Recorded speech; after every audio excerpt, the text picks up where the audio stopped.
Alright, so this is it. This is my first attempt at a video like this, so bear with me if things seem kinda rough. I'm surprised this hasn't been done before, given the size of the fan base and the age of the show. It's been going nonstop for nearly a decade at this point. So I guess this task ultimately falls onto me.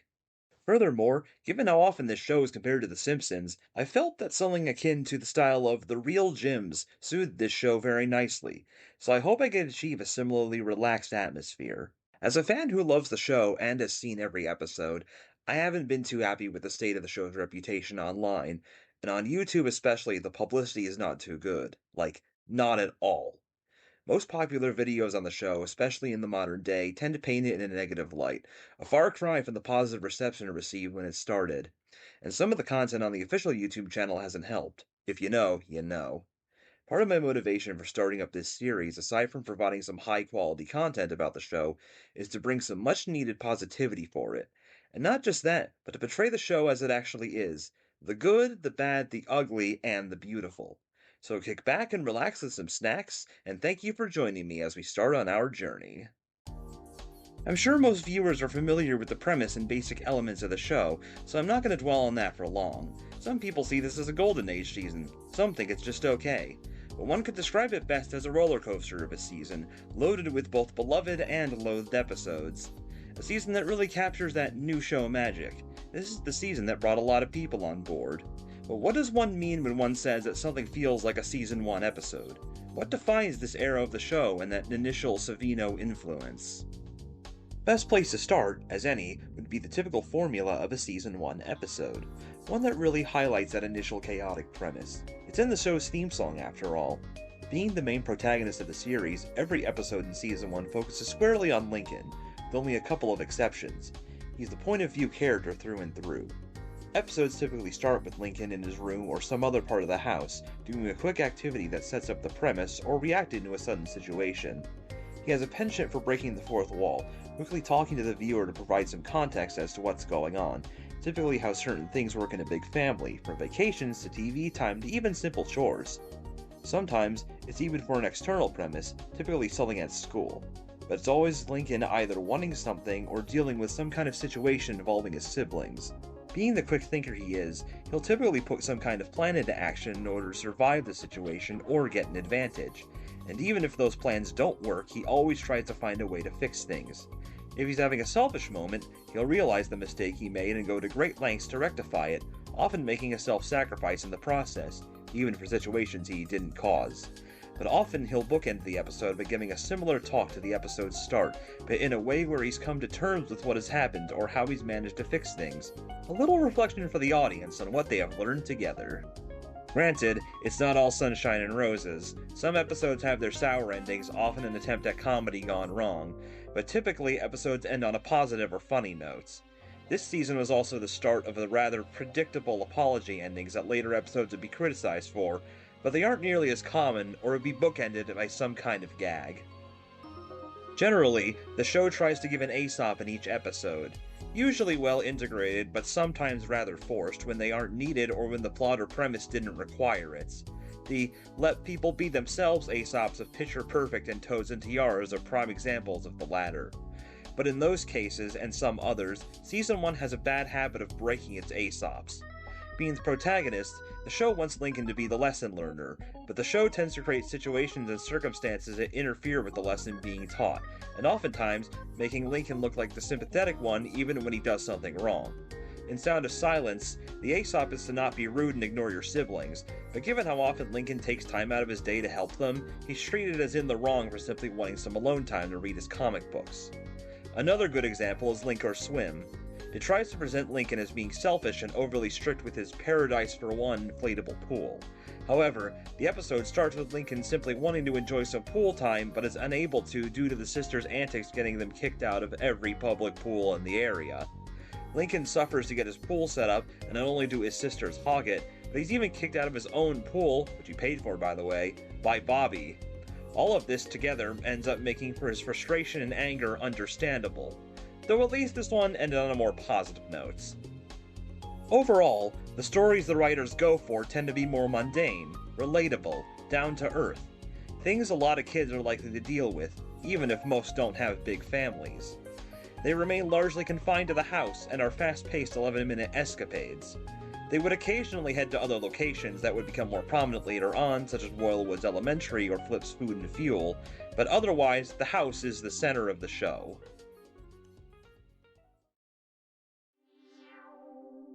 So altogether, that sums up a typical Season 1 plot, but there's more that would come to give the season, along with early Loud House as a whole, its identity.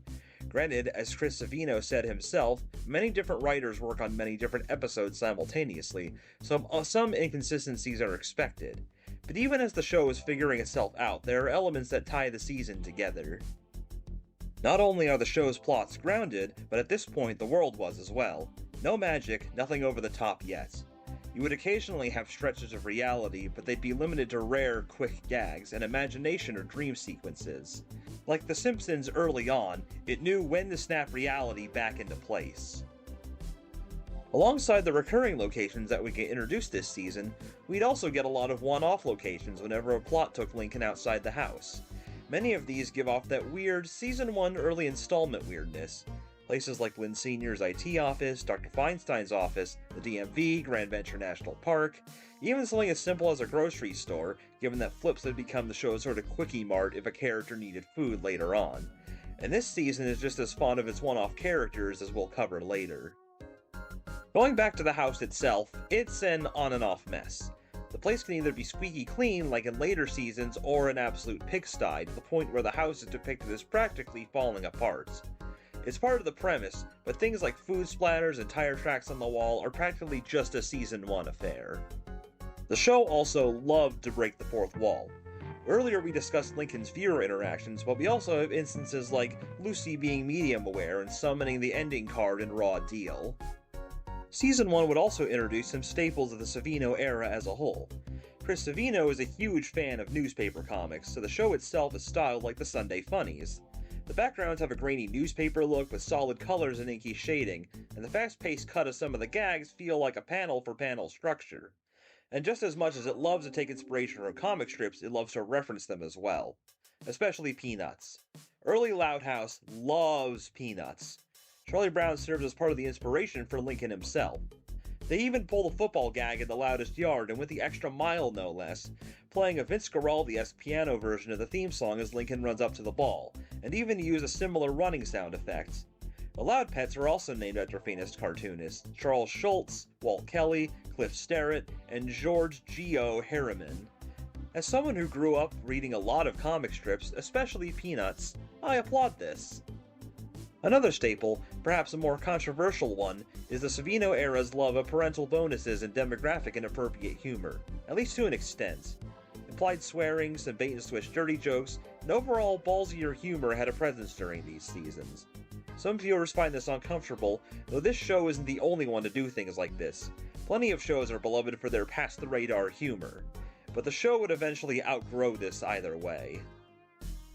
If Simpsons Season 13 loves its dick jokes, and its Season 3 loves boobs, then this season forms a trifecta with it. This is the season of butts. Whether they're trying to be more ballsy humor or intended to be silly and juvenile isn't known, but either way, there is a lot of booty shaking this season.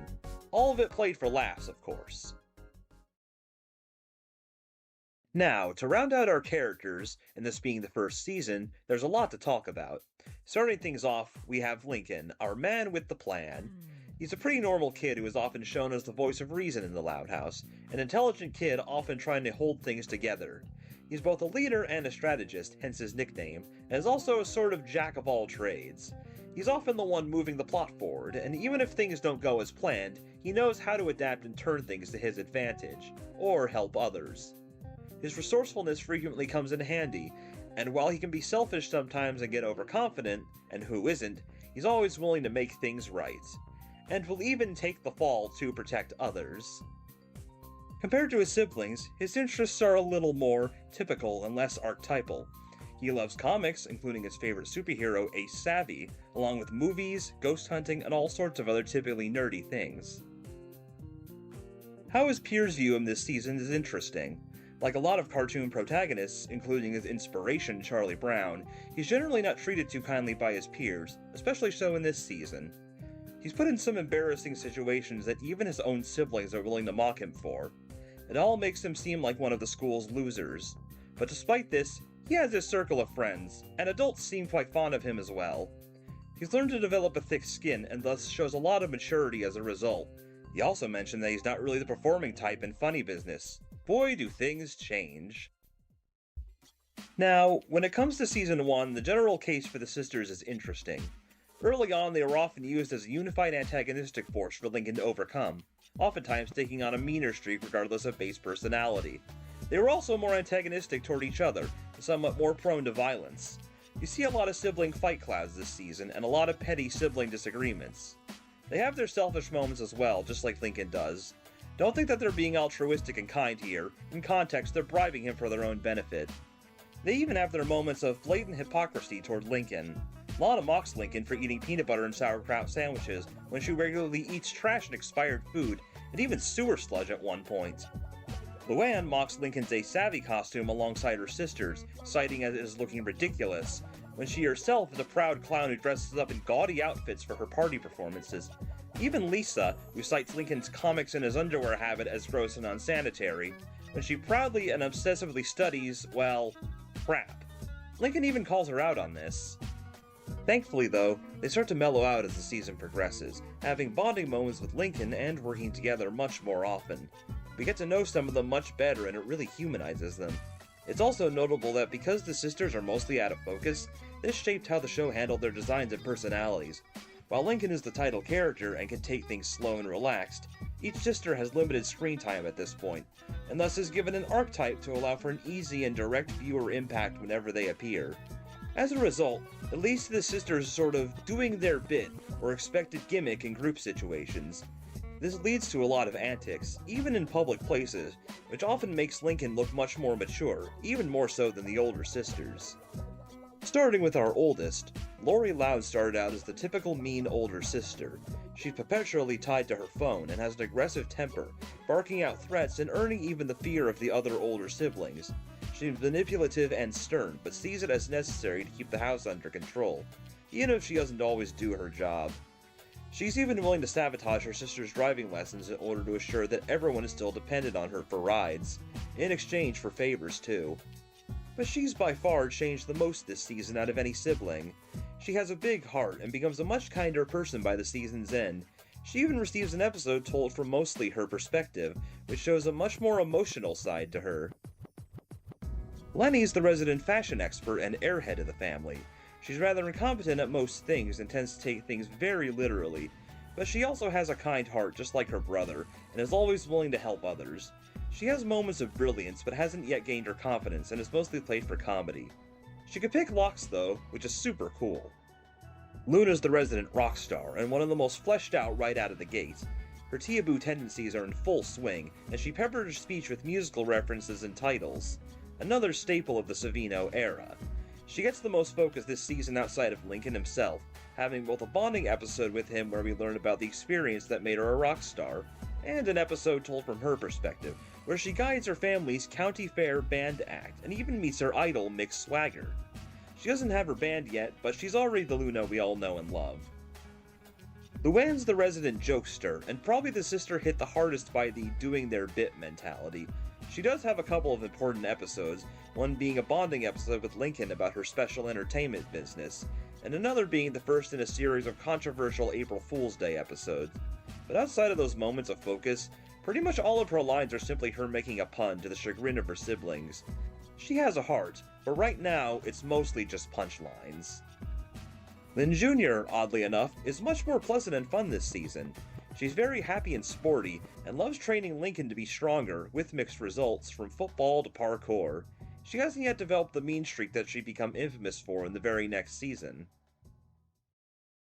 Lucy started out pretty simple, being a goth girl that loves poetry and has a dark sense of humor at times. Her love of vampires and the like was always there, but there was no magic or mortician's club yet.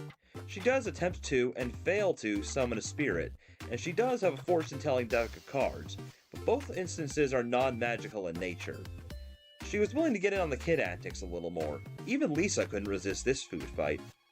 But for the most part, she tends to be mistakenly forgotten, and often simply pops up to scare someone. She has a bonding episode with Lincoln, and he ultimately takes the fall for her to keep her love of Princess Pony a secret. But her secret love of cute things would sadly be limited to this episode. And outside of a couple moments later on, this would be the only bonding episode these two siblings would get. Lana is Lana. Early in the season, she's seen having frequent twin rivalry moments with Lola, but otherwise, she resembles the familiar Lana of today already. Her love of gross things and animals is there, along with her skills as a plumber. She even gets a bonding episode with Lincoln, where the two disguise her as Lola to win some Dairyland tickets. And Lola is another interesting case. She's often seen by outsiders as the typical bratty princess that everyone is afraid of. This still certainly hasn't helped in that regard, but it's only partially true. Even early on, Lola's shown to have a warm heart, and starts to show notable acts of kindness toward her siblings. When Lincoln barely loses a bet to her and her sisters, she calls it off and buys him the victory undies he wanted. She's also a known tattler, which is actually addressed in A Tattler's Tale, where her siblings distrust her and leave her out of their secrets club, and after taking advantage of learning said Stigas through a microphone, she takes the fall for all of them to gain their trust again. Granted, she still has some nasty moments. She seems all too eager to run over Lincoln's leg here, and her fellow pageant performers are deathly afraid of her this season. But she loves her family and would only continue to mellow out going forward. Lisa, the resident kid genius, is another odd case. She doesn't get much focus and is generally reserved for science gags. This season gives her a general lack of humanity, given how rude she can be to her siblings and how she's willing to endanger anyone and everyone in her experiments without a second thought. She even gets an episode where you think she's gaining some more humanity as her siblings try to get her to enjoy snow days, only for it to be a plot by her to get her siblings to hate snow days instead. A twist that wasn't too popular. Still, despite this, she does genuinely show a different side in a few instances. And rounding out the siblings, we have Lily, the baby of the family. She, well, does baby things, which includes her running gag of crapping herself. That's pretty much it. Her personality wasn't there yet. Our last member of the main cast is Clyde, Lincoln's best friend and right-hand man. He performs his role well as an outside observer of the Loud family, and doesn't get much development beyond that, but we still learn more about him. His love of cooking is already starting to show, and we get to meet his parents as well, revealing that he is an only child in contrast to Lincoln. We also get to see how overprotective they are of him, but at the same time the attention they're willing to give. He also has his running gag, that being his intense crush on Lori, which often makes him pass out or get a nosebleed. Though I do want to clear up a common misconception here, I've seen this thumbnail floating around a lot. Lori and Clyde are not in any kind of relationship.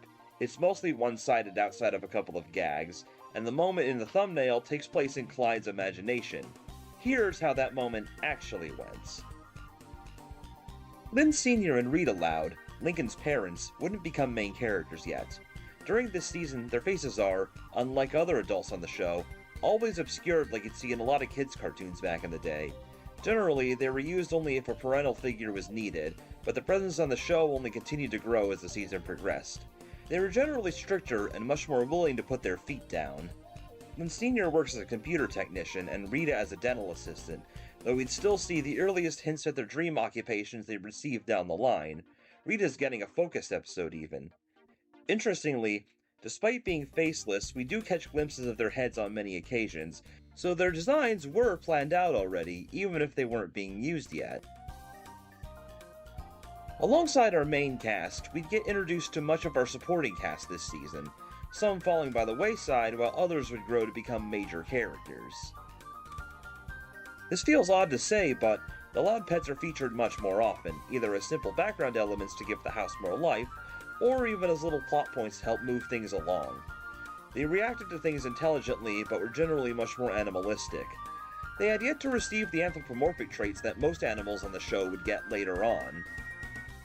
Mr. Grouse, the Loud's cranky neighbor, makes a few appearances, mostly just to heckle the Louds or react to some of the insanity.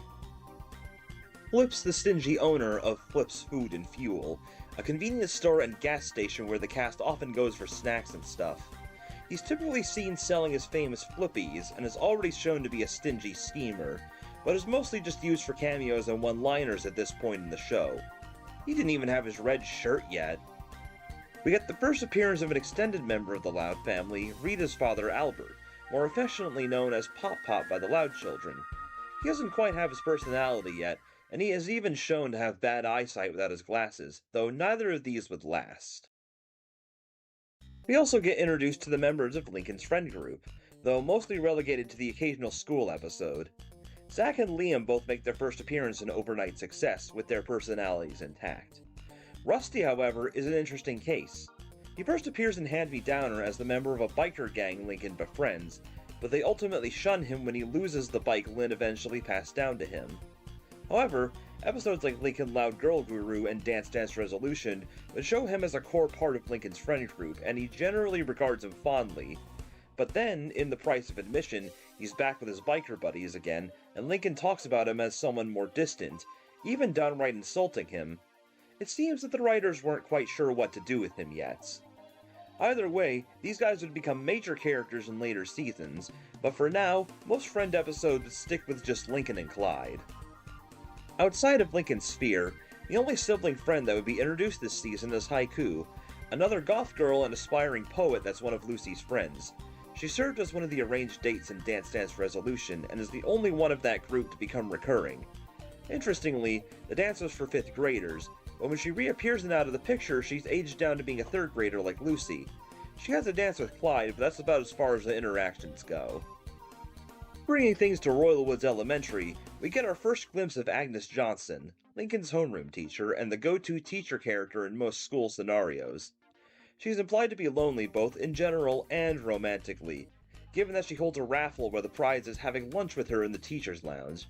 She's even implied to have a wild side, as she breaks her leg in a mechanical bull incident and describes herself as being let out of her cage on weekends. She's even among the crowd that's shown to have seen The Harvester, implying that she loves horror films. She's pretty much a G-rated Edna Krabappel, though one that still very much loves her students. And for the last of our reoccurring roundup, we have the 2 Santiago siblings.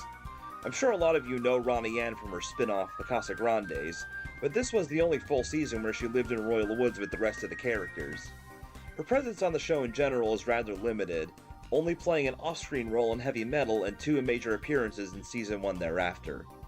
Lincoln has a crush on her initially, despite her abuse, but the two resolve to just being friends, regardless of all the shipping fan art you might see. The writers seem to be going for a Helga Pataki type of character with 2 mixed results. Either way, her role in the show is much more minor than one would expect, giving her starring role in the spin-off, and if any Santiago had a real presence on the show before the move, it would actually be Bobby. He's Ronnie Ann's older brother and Laurie's boyfriend, one who she obsesses over. He's mentioned frequently throughout Season 1 and finally makes a proper appearance in Undue Pressure. He often appears in different kinds of part-time jobs and is shown to be a bit of a klutz while working. He also gets a focused episode alongside Laurie, playing the role of an older brother to Lincoln and bonding with him to a great degree. He even got his own official plush toy in the Toy Factory set, unlike his sister. And alongside the introduction of much of the supporting cast, this season also loves its one-off characters. Hugh, the other dates in Dance Dance Resolution, the Small Cop, a bratty doppelganger to Lincoln, Rusty's Bike Gang, even if they do make a couple of cameo appearances outside their introduction, and much, much more. But 2 examples in particular stand out. First is Dr. Feinstein, Rita's boss and the family dentist.